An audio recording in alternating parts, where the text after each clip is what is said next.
Ravi de vous savoir à l'écoute et bienvenue dans un nouvel épisode de Soluble. Aujourd'hui, je m'intéresse aux solutions pour se déjouer des fausses informations, surtout quand on est jeune, un enjeu essentiel pour notre démocratie et la vie ensemble. Bonjour Lise Pressac. Bonjour Simon. Tu es journaliste à la radio, à la télévision. Le public français peut suivre tes chroniques chaque semaine dans l'émission Télématin, le vendredi sur France 2. Tu enseignes en école de journalisme et tu t'es engagé sur le terrain de l'éducation aux médias. Je te reçois car tu as écrit Stop aux fake news avec Lina Fourneau aux éditions Magenta. Alors c'est un livre à mettre entre toutes les petites mains et dans lequel vous distillez des explications très claires sur le monde des médias, des conseils faciles à appliquer pour ne pas se faire avoir par de fausses nouvelles qui, il faut le dire, sont de plus en plus réalistes à mesure que l'intelligence artificielle générative se développe, des fake news qui se propagent à la vitesse grand V grâce aux réseaux sociaux, vous le savez, Instagram, X, Snapchat et TikTok, des plateformes qui sont pour les jeunes le premier canal d'exposition à l'information. Mais avant d'apprendre avec toi comment bien s'informer et pourquoi c'est important, on a envie d'en savoir un peu plus sur toi, sur ton parcours. Est-ce que tu sais pourquoi tu as voulu faire ce beau métier qui consiste à donner des informations vérifiées aux gens? Ah, c'est une hyper bonne question. Moi, j'ai pas eu de vocation petite comme certains l'ont eu. Moi, je voulais au départ, c'est marrant, m'occuper davantage des enfants. Puis je me suis rendu compte qu'il fallait des matières scientifiques pour devenir pédiatre ou puéricultrice. Après, j'ai fait de l'animation, j'ai mon BAFA. Et j'ai fait des lettres parce que mes parents m'ont laissé faire ce que j'aimais faire sans trop savoir ce que je voulais faire plus tard. Mais je voulais pas enseigner. Ce qui est rigolo aujourd'hui, c'est que c'est ce que je fais beaucoup. Donc comme quoi, la boucle est un peu bouclée. Et en fait, j'ai vécu 1 an à Istanbul. Et c'est le fait d'avoir vécu des attentats, une actualité, avoir envie de la raconter et d'avoir été en colocation avec des futurs, notamment une future journaliste qui m'a donné l'envie de ce métier. Mais c'est arrivé assez sur le tard puisque j'ai fait mes premiers stages, j'avais à peu près 21 ans. Donc voilà, ça a commencé comme ça. Et cette envie ne t'a pas quitté, raconter, expliquer, mais aussi transmettre l'éducation aux médias. Avant de parler du livre, j'aimerais qu'on comprenne d'où ça vient, ça, chez toi. Tu es journaliste, tu enseignes, tu animes dans des ateliers dans des collèges, parfois des lycées. Cette conviction que l'éducation aux médias, c'est essentiel, c'est venu comment? Tu l'as très bien dit au début, pour moi c'est une question de citoyenneté. C'est-à-dire que au-delà de notre rôle, moi ça fait 20 ans que je fais ce métier. Je pense qu'un peu comme dans tous les métiers, il y a aussi une quête de sens de pourquoi est-ce qu'on le fait et à destination de qui on le fait. Et ça m'a paru un peu évident. Je réorganisais un petit peu ma vie d'indépendante. Je voulais j'avais enseigné il y a longtemps. J'enseigne à des futurs étudiants, enfin à des étudiants journalistes, futurs journalistes. Mais je me suis dit, il y a un enjeu qui se situe ailleurs. On connaît toutes les enquêtes d'opinion sur la défiance envers les médias. On a aussi des retours sur le terrain de gens qui ont beaucoup de préjugés, beaucoup de choses qu'ils ne savent pas, tout simplement parce qu'ils ne savent pas exactement comment est-ce qu'on travaille. Donc c'était la nécessité pour moi d'expliquer le processus de comment est-ce qu'on fabrique de l'information, comment est-ce qu'on peut bien s'informer et donner un peu des outils à ces jeunes citoyens, ces futurs citoyens de demain. Et surtout, ce qui est très important, c'est que aussi, je trouve que ça nous renvoie aussi à nous, à nos pratiques. C'est-à-dire que c'est très important aussi de faire une auto-analyse de ce qu'on fait et que parfois, on ne le fait pas forcément parfaitement et que c'est bien aussi qu'on ait ce retour direct qu'on n'a pas forcément toujours. Être un citoyen éclairé. Alors je le dis pour les plus jeunes d'entre nous qui nous écoutent, ce que tu veux dire, c'est avoir les informations réelles pour après se faire sa propre opinion, par exemple. Exactement. En fait, on part du principe que ça commence toujours comme ça, un atelier, c'est un peu poser les bases et de faire la différence entre ce qui est un fait, une opinion, une rumeur, etc.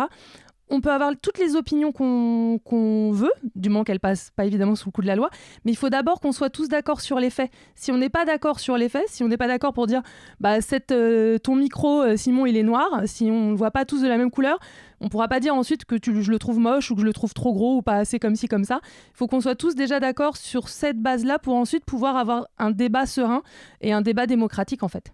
Et je confirme, mon micro est noir. Alors le tien a une petite bonnette rouge, hein, Oui. un micro de chaque couleur pour chacun. Alors tu interviens auprès des plus jeunes, dans des associations qui proposent donc de l'éducation aux médias, à l'information. Comment tu dirais que les jeunes s'informent? Quel est leur rapport à l'information? Alors les jeunes, on parle de collégiens.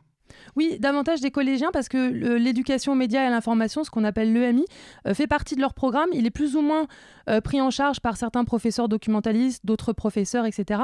Mais ils ont toujours un petit peu une approche par rapport à cette matière-là. C'est aussi pour ça qu'on intervient beaucoup auprès de 4e, auprès de 5e. Mais moi, je pense, d'ailleurs, je répondrai à ta question juste après, mais qu'il faut aussi démarrer plus tôt. Moi, j'interviens de plus en plus aussi dès le CM2, en fait, dès qu'il y a un téléphone entre les mains. Parce que pour en revenir à ta question, ils s'informent avec les réseaux sociaux principalement. TikTok arrive en tête. Moi qui suis une femme de radio, je suis désespérée, mais ils n'écoutent plus du tout ce média, sauf s'ils sont en voiture et que c'est une musicale avec les parents. Ils ne sont pas coupés de la télé parce que certains parents regardent encore le 20h, les chaînes d'infos en continu, etc. Donc ça, ils connaissent. 90% d'une classe connaît Hugo Décrypte. Moi, je me dis que si jamais c'est leur seule source d'information, c'est déjà pas mal. Et après, c'est ce que je te disais tout à l'heure aussi, c'est que moi, j'apprends beaucoup à leur contact, c'est-à-dire qu'ils me font découvrir à chaque atelier des influenceurs. Alors, ça peut être sur des sujets légers, entre guillemets, mais aussi des influenceurs qui peuvent être scientifiques ou en histoire, etc. Et moi, je leur explique aussi que s'informer, c'est pas seulement s'informer de la politique, de l'économie. On peut s'informer sur le sport, sur la mode, sur la culture, sur la gastronomie. Il y a pas, voilà. Donc, parfois, ils s'informent sans même savoir qu'ils s'informent. Il y a une idée reçue qu'à la vie dure, les jeunes seraient plus crédules du point de vue des fausses informations, des fake news, sauf que les études montrent que ce sont quand même souvent les plus âgés qui partagent le plus les fake news sur les réseaux sociaux, qui les relaient, qui les propagent sur leur compte Facebook et autres. Dans ton livre, tu interroges un journaliste, le journaliste Thomas Huchon, qui dit quelque chose d'assez important, j'ai noté. On ne croit pas tous aux fake news, mais, dit-il, je crois qu'on est tous capables de croire à une fake news. Alors, c'est quoi la vraie vulnérabilité des jeunes, si c'est pas la naïveté? Vous avez enquêté précisément sur la croyance dans des fausses nouvelles chez les jeunes. Ça se passe dans le cerveau? Exactement. Et moi, avec Lina, on a appris pas mal de choses aussi en écrivant ce bouquin.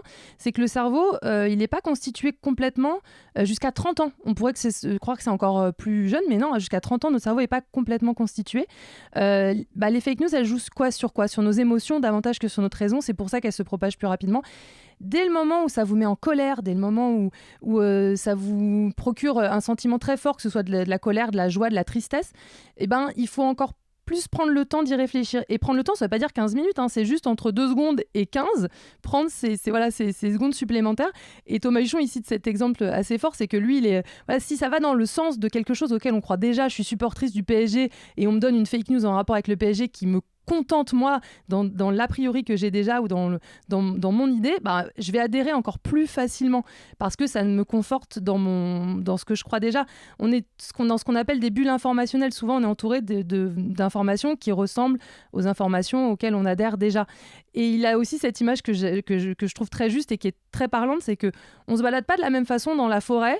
Si on sait qu'il y a des ours, c'est-à-dire si je te dis va te balader dans la forêt, tu vas te balader dans la forêt. Si je te dis va te balader dans la forêt, mais attention, il y a des ours, tu vas pas faire la même balade exactement. En fait, c'est juste ça qu'il faut savoir, c'est qu'il y en a partout et je me défie quiconque de s'être jamais fait avoir par une fake news, moi la première, et on est tous vulnérables, adultes comme enfants. Oui, s'interroger quelques secondes sur les émotions, la colère, la peur, l'indignation, ça marche pas mal Oui. aussi. Hugo Travers, tu en parlais tout à l'heure, c'est le journaliste, influenceur qui est derrière le média Hugo Décrypte, le média fan de la jeune génération. Ce personnage incarne parfaitement le changement dans la façon dont les jeunes s'informent. Il a fondé son propre média sur les réseaux sociaux. Selon le rapport de l'Institut Reuters, il atteint même 22% des moins de 35 ans en France. C'est à égalité avec TF1 comme marque de référence chez les jeunes. Il vient même d'être auditionné par une commission au Sénat. Alors, dans ton livre, tu commences par parler d'Hugo Travers, bien sûr, mais tu essaies de nous expliquer la différence entre un journaliste dans une rédaction, dans un média, style TF1, France 2, une chaîne info ou un journal connu, et un influenceur. Alors, bien s'informer suppose de pouvoir faire confiance à celles et ceux qui vous informent. Alors, comment apprend-on à bien naviguer entre des médias d'information, des créateurs de contenu et des influenceurs? Alors, c'est quoi un peu les différences et comment on les repère? c'est franchement la partie la moins évidente, je trouve, avec l'intelligence artificielle, mais parce que parfois, il y a certaines personnalités qui sont vraiment entre les deux. Et Hugo Décrypte, Hugo Travers est un très bon exemple de ça, c'est-à-dire qu'à la fois, il n'était pas journaliste, moi je l'ai connu à Europe 1 il y a des années et des années, il venait, il faisait des petites vidéos, etc. Là, il est devenu un média à part entière. La différence, c'est que il va faire, par exemple, les infos que vous avez loupées dans la journée, etc. Et parallèlement, parfois, il fait des collaborations commerciales pour dire ce dentifrice, c'est super, mais la seule différence, c'est que c'est bien mentionné, collaboration commerciale, etc. Et généralement, pour en revenir à la naïveté ou non des jeunes, ils font très bien le distinguo entre les deux. Quand ils voient la pub, ils comprennent, etc. Mais parfois, on leur fait faire ce petit jeu de qui est journaliste, qui est influenceur. Et parfois, il y en a qu'on met un petit peu à la colonne du milieu parce qu'il y a des principes. C'est-à-dire qu'un journaliste, il est censé relater des faits. Il n'accepte pas de cadeaux. Voilà, il est vraiment tenu par ces devoirs-là qui sont dans la charte de Munich, qui devraient être connus de tous les journalistes. Et un influenceur, voilà, il influence, il fait des collaborations commerciales. Il faut que ce soit mentionné. Et souvent, ils sont quand même pas dupe de ça, et on s'en est rendu compte avec Lina dans le livre, c'est qu'il y a aussi des témoignages d'ados, et ils ont plutôt des bonnes définitions des influenceurs, et ils voient quand même la différence. En revanche, ils connaissent très peu de journalistes. Vous leur montrez des photos d'Élise Lucet, voilà, de Fabrice Arfi, c'est pas forcément toujours évident pour eux. Oui, et puis je rassure ceux qui nous écoutent, Hugo Décrypte est fiable et crédible. Oui. C'est plutôt d'autres personnages qui s'inspirent des mêmes codes à succès, Exactement. très incarnés, d'être soi-même son propre média. Ça ne veut pas dire que tout est faux, mais il faut quand même avoir un peu plus de recul, y compris par exemple pour ce propre podcast. Moi, je suis journaliste, mais c'est vrai que je le fais pas dans une rédaction, je le fais tout seul. C'est vrai que ça compte aussi, la différence du travail dans une rédaction avec plein de gens, des règles, et un média porté par une seule personne. Exactement, et de savoir qui te rémunère pour ce que tu fais, en fait. Si c'est Colgate qui te rémunère pour le contenu que tu fais, ou si toi tu le fais parce que t'es engagé par France Télévisions ou une autre chaîne pour le faire. C'est aussi ça qui est différent, et puis qui t'engage de façon différente. Mais effectivement, moi c'est ce que je leur dis en atelier, si votre source d'information c'est Hugo Décrypte, je suis déjà très contente que vous ayez cette base-là, et que voilà, et vous fassiez attention aussi à ceux qui font un peu un mix entre les deux, et pas prendre pour argent comptant chacun que vous allez voir arriver sur votre flux. Impossible de parler d'information sans évoquer les grandes plateformes d'intelligence artificielle générative. On les connaît, ChatGPT, Claude, Mistral, Gemini ou Grok. Alors selon le baromètre La Croix 2026, 41% des Français utilisent l'IA pour s'informer. Chez les jeunes, 40% ne remettent jamais en cause une réponse apportée par leur IA préférée. Et un autre rapport de Reuters dit que 48% des jeunes utilisent l'IA pour résumer des articles qu'ils trouvent trop complexes. Alors c'est déjà dans leur pratique quotidienne. Toi, quand un ado en atelier te dit j'ai demandé à ChatGPT, il m'a dit que, tu lui réponds quoi? Quels sont les bons réflexes à avoir quand on s'informe aussi à travers une intelligence artificielle? J'ai qu'un mot, source. C'est-à-dire que moi, je l'éprouve aussi de temps en temps, l'intelligence artificielle. Si elle me donne un résultat, une réponse, mais que je ne sais pas d'où elle la sort et quelle est sa source, on en revient vraiment au métier, et que nous, en tant que journalistes, on croise plusieurs sources. Il faut plusieurs sources concordantes afin de sortir une information. C'est la même chose avant de croire à une information ou la juger fiable, il faut avoir des sources fiables. Mais ils s'en servent pour tout. C'est-à-dire qu'ils n'utilisent plus Google. ChatGPT, c'est leur moteur de recherche. ChatGPT, c'est celui qui va leur faire les devoirs de langue. Alors les enseignants maintenant sont pas dupes et ils s'en rendent bien compte. Et ce qui est encore plus alarmant, je trouve, je sors un peu de ta question, mais c'est parce que c'est quelque chose qui m'a vraiment frappé en atelier, c'est que ça devient aussi leur confident. Et pour le coup, d'avoir ces témoignages-là, principalement de jeunes filles, j'en ai eu 3 dans une même classe qui m'ont expliqué que, en fait, au moins, elle se tait, c'est pas comme la meilleure copine qui répète vos histoires, que elle vous écoute, c'est pas comme maman qui a pas le temps de vous écouter. Et ça, je trouve ça assez préoccupant, dans le sens où elles disent elle me connaît hyper bien, sans même rentrer dans le fait qu'on livre énormément de données personnelles. C'est très flippant sur notamment la santé mentale des jeunes à venir. On a eu une période Covid, mais là il y a une période IA que moi voilà, je je redoute un petit peu et c'est assez nouveau ça, que j'entende ça en atelier, ça date vraiment que depuis quelques mois. Oui, il faut faire attention. On a déjà évoqué ça dans Soluble, dans un épisode sur l'intelligence artificielle, et il était question de l'empathie Oui. humaine que les machines savent reproduire. Et puisqu'on parle de déjouer les pièges, il faut faire attention parce qu'une machine ne peut pas ressentir les choses que son interlocuteur ressent, mais elle les imite très bien. Donc c'est vrai, là aussi, rajouter ce conseil. Mais en tout cas, pour dire qu'on n'est pas contre l'IA, elle est là, il faut juste savoir s'en servir et pas lui donner trop d'importance non plus, dans le sens où elle peut être un outil génial. Moi, ça me permet de transcrire des interviews hyper longues et ça me permet de gagner du temps sur pas mal de choses. Mais attention, il faut que vous reveniez et vous fassiez ce travail de source, de revenir à la source. Et si l'IA vous donne une réponse qui est fiable et que vous-même vous retrouvez 3-4 sources concordantes, ok, c'est bon aussi. Et faire attention, l'IA peut faire des erreurs, peut commettre des inventions, des hallucinations. Donc, c'est à savoir. L'IA, c'est aussi l'utilisation d'images, de vidéos artificielles de plus en plus réalistes, des deepfakes. Il existe aussi ces deepfakes, évidemment, en rapport avec des sujets d'actualité, des personnalités publiques. Tu en parles, ça, avec les jeunes. Est-ce qu'il y a une manière je sais pas, de s'interroger, de reconnaître même des vraies fausses vidéos? On en parle beaucoup avec eux. Et, on parlait de génération. Eux, ils sont nés avec un téléphone dans les mains, pas comme nous. Et presque, ils ont un œil parfois plus averti que le nôtre, ou que les générations plus anciennes qui partagent vite fait sur WhatsApp des choses qui leur arrivent. Eux, ils arrivent et « Ah, mais regardez, madame, ça se voit. » Voilà, donc il y a des petits détails. On a de la chance pour pas très longtemps encore. C'est Thomas Huchon aussi qui l'explique très bien, parce que l'IA, ça va vite. Et on peut, là, des fois, c'est grossier. Il y a 6 doigts ou 7 doigts. Moi, je conseille toujours de regarder les émotions, les détails. On peut encore voir une image quand elle est un peu fausse. Ce que je trouve plus inquiétant, moi, c'est le travestissement de la voix, parce qu'on ne peut pas se raccorder sur autre chose et on peut faire à peu près dire ce qu'on veut à n'importe qui et on a tous accès à ça. C'est plutôt la voix qui me fait peur. Ils y sont assez sensibles, ils ont encore cet œil averti pour les reconnaître. Après, la difficulté, je trouve, c'est que eux, ils partagent facilement. D'ailleurs, quand on fait le test avec eux, dès qu'ils ouvrent leur fil TikTok, c'est souvent un deepfake ou de l'IA qui arrive en premier, avant toute information. Ça va être une vidéo un peu rigolote de Macron qui danse avec Marine Le Pen sur une chanson de Magic System.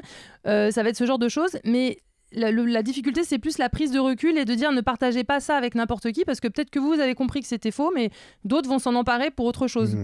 Une image, une photo, une vidéo, c'est aussi une information, et donc ça peut être aussi une fausse information. À la télévision, il y a des images, notamment dans les chaînes d'information en continu. Les plus jeunes ne les regardent pas forcément, mais elles sont dans les foyers, dans les restaurants, dans les bars, dans les bistrots. Alors là, c'est sans le son. Elles tournent parfois en boucle, selon la famille que l'on a. Des chaînes qui, entre les journaux d'information, font la part belle à des plateaux de débat ou de commentaires. Les baromètres qui étudient les médias, comme celui de La Croix, que je cite beaucoup décidément dans cet épisode, révèlent que 68% des Français estiment que les médias privilégient les opinions sur les faits plutôt que d'expliquer. Alors ton livre est évidemment un bon outil pour apprendre à distinguer une information d'une opinion. Comment tu l'expliques simplement aux ados? Information, opinion. Par rapport aux chaînes en continu, justement, je les avertis sur le côté regardez bien d'où les gens parlent et qui parlent. C'est-à-dire que sur un plateau tel que CNews, la personne qui donne son avis, d'où elle parle? Est-ce qu'elle est politologue? Est-ce qu'elle est juste auteure? Est-ce qu'elle est... Donc, c'est les sensibiliser aussi à bien lire tous les éléments qu'on leur donne, ce qu'on appelle le synthé en télévision, de savoir qui parle, d'où il parle, pour qu'on comprenne aussi pourquoi il tient ce genre de discours. On revient à des choses assez basiques, c'est-à-dire qu'on leur donne des exemples de et si je vous dis la distance entre la Terre et le Soleil, c'est ça, est-ce que c'est un fait ou c'est une opinion? Parfois ils sont pas d'accord sur, je vous dis, est-ce que ce rideau il est jaune ou il est moche? Ah bah non, il est moche. Bah non, mais attends, toi tu le trouves moche, mais peut-être que moi je le trouve beau. Bah non madame, il est moche, franchement il est moche. Donc c'est leur faire comprendre que on n'est pas tous d'accord forcément sur la même chose, et de vraiment faire attention à qui parlent, c'est très important. Ils ont pas mal de défiance par rapport à BFM, par rapport à certaines chaînes d'information où ils disent que tout est faux, c'est n'importe quoi, etc. Et ce que j'aime bien faire aussi, c'est quand ils sont suffisamment aussi alerte là-dessus, c'est de leur parler de ligne éditoriale, c'est-à-dire qu'un même sujet, tu citais La Croix, très bon journal par ailleurs, que moi je cite souvent en exemple parce qu'ils font des sujets très bien faits. Par exemple, un même fait, c'est-à-dire par exemple un bateau de migrants qui coule, il ne sera pas traité de la même façon selon qu'on est l'Humanité, selon qu'on est Le Figaro, Libération, Valeurs Actuelles. On va dire le même bilan, je ne sais pas, le nombre de morts, mais on va prendre un angle différent, c'est-à-dire comment est-ce qu'on pourrait faire pour les accueillir, comment est-ce qu'il faut davantage fermer les frontières, etc. Donc juste les sensibiliser et se dire aussi que c'est très important de lire toute cette panel d'informations, même celles avec lesquelles on n'est pas tellement d'accord, justement parce que c'est ça qui fait la démocratie. Il ne faut pas lire des choses qu'avec lesquelles on est en accord. Ouais, c'est important. Oui, on a cette chance, le pluralisme, une pluralité de points de vue qui s'exprime, et aussi de regards, mais toujours bien faire la part des choses entre une information et une opinion. Merci pour ces explications. Alors, je reviens précisément au thème des fake news, des fausses informations. On est dans Soluble, donc on cherche toujours des solutions concrètes. Je me demande si chaque citoyen ne doit pas devenir un peu son propre journaliste, à commencer par savoir vérifier une information. Alors, tu nous disais tout à l'heure, c'est important les sources, mais comment on vérifie une information quand on est un ado et même un adulte ou un parent ? On part d'un fait très simple. Par exemple, je leur dis, écoutez, si par exemple là j'arrive et je vous dis, il y a un incendie en face de votre collège, est-ce que vous allez me croire et comment est-ce que vous allez vérifier cette information ? On appelle qui ? On appelle les policiers. Tiens, on appelle la principale du collège. Tiens, on appelle machin. C'est de savoir, oui, mais cette personne-là qui a relié peut-être une information sur un réseau social qui s'appelle Doudou47, tu la connais pas, est-ce que tu peux lui faire confiance ? Moi, à partir de quand vous appelez les pompiers, ils vous disent qu'il n'y a rien. Bizarre. Vous commencez à chercher sur Internet, vous voyez pas de traces de parution, alors vous êtes peut-être le premier arrivé, mais commencez à regarder, puis surtout, il y a quelque chose qui est très précieux, c'est qu'il y a tellement de fake news qu'aujourd'hui, même si de fait, factuellement, les journalistes, on est des fact-checkers, mais il y a quand même des services spécialisés qui s'appellent des services de fact-checking, il y a les décodeurs notamment, etc. Enfin, un peu le monde, Libé, etc. a son service. Souvent, l'enquête a parfois été faite avant nous, donc servons-nous aussi de ça, c'est-à-dire d'aller chercher une info qui paraît un peu bizarre, mais peut-être des gens qui l'ont déjà débunké, comme on dit en mauvais français. Je pense aux incendies à Los Angeles, où c'était très impressionnant, on avait les lettres Hollywood en feu. Il suffit de regarder 2 secondes l'image, je la montre souvent en atelier. Mais il y a 3 L à Hollywood, sur la colline d'Hollywood, il n'y a pas 3 L. Et puis les commentaires en dessous de gens qui vivent là-bas qui disent c'est n'importe quoi. Et puis pour cet exemple particulier, on a un truc qui est génial, c'est on a une webcam qui filme en continu les lettres d'Hollywood. Bon, ça n'existe pas sur toutes les situations, mais de fait, chacun pouvait faire cette démarche d'aller regarder la webcam et dire non, en fait, il n'y a pas de... Donc on peut tous être acteurs de cette information et on peut tous, si tant est qu'on prend le temps, mais c'est même pas forcément un temps très long, tu vois, ce que je t'ai dit, ça prend pas énormément de temps de passer un coup de fil, de demander au proviseur, etc. Juste d'avoir cette démarche-là de vérification et de pas tout prendre comme argent comptant. C'est très important, même dans la vie de tous les jours, en fait, parce qu'on est tenté par la rumeur, par ce qui fait un petit peu... on le disait, réagir, surréagir, nous faire nous lever ou nous mettre en colère. Donc, en fait, la première personne dont il faut se méfier, c'est nous. Oui, je reviens dans ton exemple. Alors, on ne va pas forcément appeler tous les jours, à chaque fois, les pompiers. Là, c'était un exemple. Oui, il ne s'agit pas de devenir tous des journalistes. Attention, sinon les services publics vont me détester. Mais s'informer auprès des journalistes. Et s'il n'y a pas d'information disponible, c'est aussi une indication. C'est peut-être que ça n'existe pas. Et puis, lorsqu'on est sur les réseaux sociaux, tu le disais, c'est intéressant ce point de regarder les commentaires parce qu'il y a des personnes bien intentionnées qui peuvent justement dire attention, c'est suspect, ou mettre une grosse image qui dit attention, c'est une vidéo IA. Toi, dans ta vie de journaliste, donc plutôt dans ta vie de citoyenne, alors que tu es journaliste, est-ce que tu as des gestes comme ça, un peu automatiques, avant de croire ou partager une information lorsque tu ouvres ton fil sur les réseaux sociaux ? En fait, je suis un peu comme n'importe qui, c'est-à-dire que je suis parfois sujette à l'indignation facile, etc. Et parfois, ça m'arrive de me faire avoir. Je crois que je me suis fait avoir, mais d'ailleurs, j'en ai pas complètement la preuve, mais c'est juste que n'étant pas complètement sûre de l'image, au moment où la police de l'immigration ICE aux États-Unis faisait des descentes, etc., j'avais vu une vidéo d'un prêtre qui sortait de son église pour expliquer qu'il fallait qu'il sorte, qu'ils n'avaient pas le droit d'entrer ici. Très honnêtement, mon premier réflexe, c'était de me dire « Ah, trop bien, l'église se mobilise, il y a quelqu'un qui... » voilà. Et mon premier réflexe, c'était d'y croire et puis peut-être de ne pas prendre suffisamment le temps. Au final, il y a des gens qui m'ont dit peut-être que, attention, etc. Au final, ça se trouve, c'était vrai, c'était faux. Mais dans le doute, je me suis dit, en fait, il ne faut pas partager. Et on a beau être journaliste, on est plus armé que les autres et on a un peu ce sens critique-là de fait. Et on doute, ça ne veut pas dire qu'on doute de tout, mais ça veut dire qu'on fait un tout petit peu attention, puis surtout qu'on met un peu aussi en jeu sa crédibilité. Mais ce que je pense qu'il est aussi important de dire, c'est que on peut aussi faire des erreurs et c'est important de les reconnaître et de se dire on n'est pas des machines, on est des humains et ça arrive de se tromper et parfois c'est pas du tout volontaire. Souvent ce qui fait qu'il y a des erreurs, je pense à des décès de personnes annoncées trop vite dans des chaînes d'information, c'est lié au fait qu'il y ait des chaînes d'information continues, que ce soit la course à l'échalote de savoir qui va le dire en premier. Ce genre d'erreur arrive parce qu'on veut être les premiers et que honnêtement il n'y a aucune... il n'y a aucune gloire à tirer d'être le premier à annoncer la mort de quelqu'un. Mais il y a ce fait-là dans certaines rédactions. Mais il faut être en tout cas assez humble à son niveau et de se dire, on peut se tromper, quoi.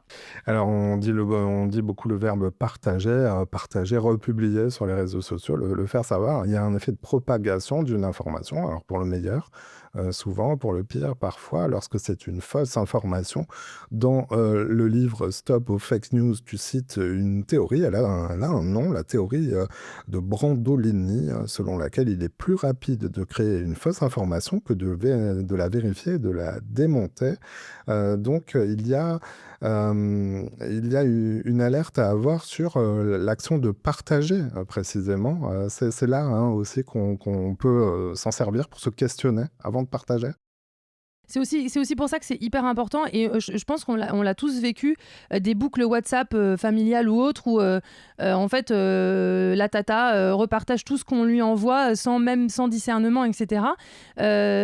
Et expliquer les mécanismes, parce qu'on n'en a pas encore parlé, mais pourquoi est-ce qu'il y a des fake news ? C'est parce que derrière, il y a des clics, il y a de l'argent, etc. Donc, quel est l'intérêt de certains créateurs de contenu, de certaines plateformes ? C'est que vous repartagiez, que ce soit distribué, c'est qu'il y ait du clic, etc. Donc, en fait, quelque part, on participe à ça en republiant. Donc, en fait, il faut vraiment éviter... Peut-être qu'il y a une vidéo qui va nous faire marrer ou je sais pas quoi, mais si elle est fausse ou si on sait que c'est de la fausse information, il faut essayer d'arrêter la propagation parce que par partage, il y a un peu ce côté de propagation. Je sais pas si je réponds clairement à ta question. Oui. Dans le partage, il y a une responsabilité ou en tout cas un rôle à jouer si on le souhaite pour être acteur un petit peu de la lutte contre les fake news. Et contrairement à ce qu'on peut croire, puisqu'on parlait des collégiens, ils sont beaucoup à observer. Ils sont pas tant que ça dans la création de contenu et dans le repartage. Ils sont très, souvent dans leur pratique, très observateurs, très passifs, entre guillemets, parce que c'est quand même de l'action, mais ils sont pas trop à s'exposer. En revanche, ils aiment bien regarder, mais ils sont pas trop dans le... Ils vont peut-être en rigoler entre eux, mais ils sont pas tellement là-dedans. C'est peut-être même plus l'autre génération, je trouve, qui est plus problématique quant au partage de contenu de fake news. Alors, Stop aux fake news, je vous renvoie à la lecture du livre. Il y a plein de conseils, plein d'éclairages. Je continue de parler un petit peu de deux sujets. L'éducation aux médias, qui est le fil rouge de cet épisode, mais aussi le fossé qu'il y a quand même encore entre les journalistes et le public. Alors d'abord, sur l'éducation nationale, tu le disais, l'EMI, l'éducation aux médias et à l'information, est officiellement dans les programmes. Il y a une structure qui s'appelle le CLEMI, il y a même la semaine de la presse à l'école, mais dans les faits, ça reste encore en construction. Toi, tu interviens avec des associations à la demande d'enseignants, de professeurs. Je voudrais qu'on s'intéresse justement au monde enseignant. Qu'est-ce qu'ils te disent quand ils ont recours à toi, à tes collègues qui font de l'éducation aux médias? À quel besoin ça répond pour eux?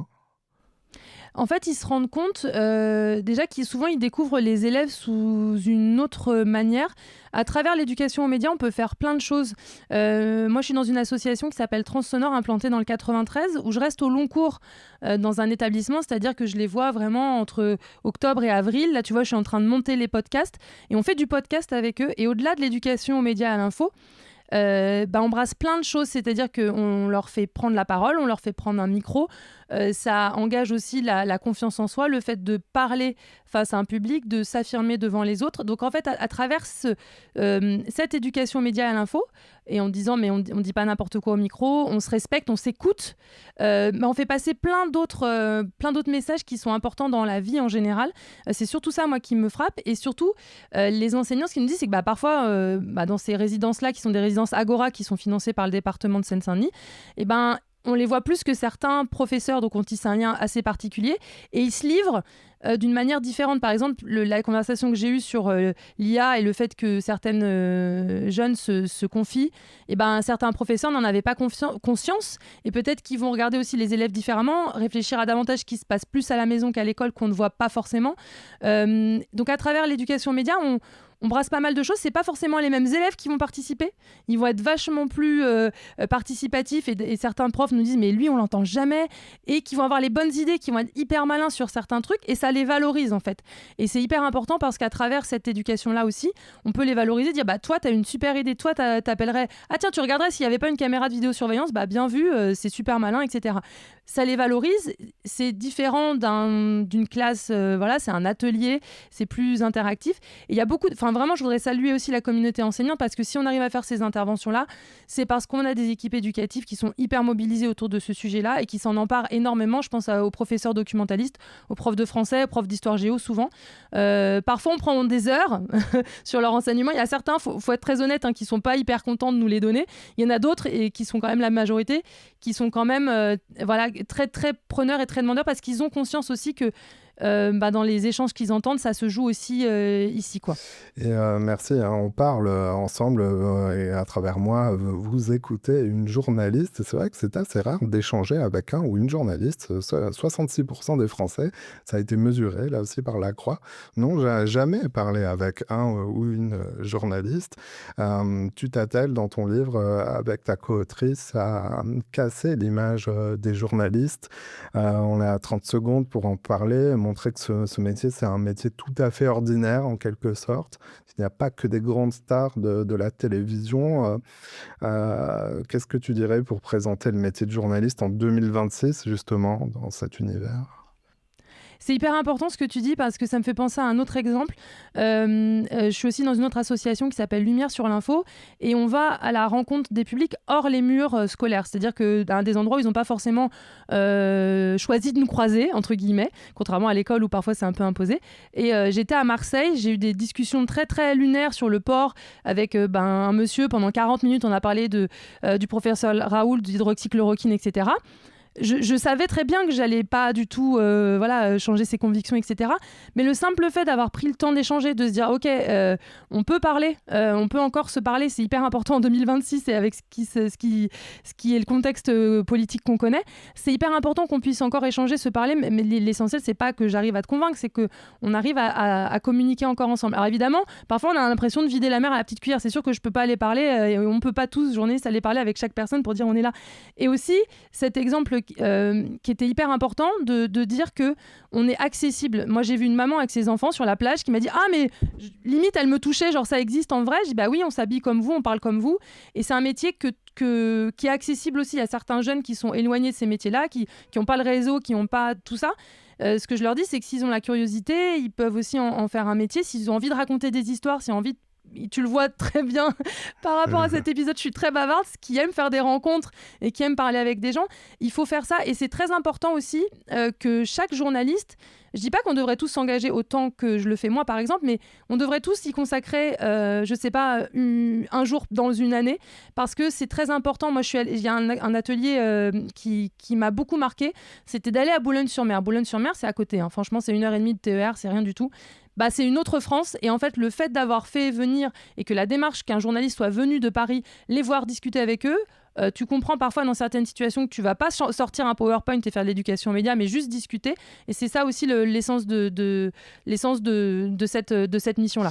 Informer, s'informer et apprendre à s'informer. Lise Pressac était dans Soluble. Alors pour aller plus loin, vous retrouvez dans la description toutes les informations, mais rendez-vous en librairie notamment ou commandez Stop aux fake news. C'est aux éditions Magenta, coécrit avec Lina Fourneau. Je mets aussi le lien vers les associations d'éducation aux médias dont tu parlais. Et puis je signale, puisqu'on est dans un podcast et que vous aimez tous les podcasts, que tu proposes un podcast qui s'appelle Par Derrière. C'est sur toutes les applications d'écoute. Un autre regard pour mieux comprendre notre quotidien à travers des personnes peu ou mal connues. Lise Pressac, merci d'être passée dans cette émission. Un grand merci à toi.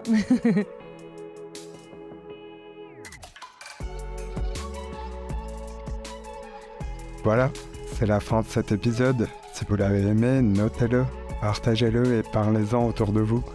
Vous pouvez aussi nous retrouver sur notre site internet, c'est soluble.media. À bientôt.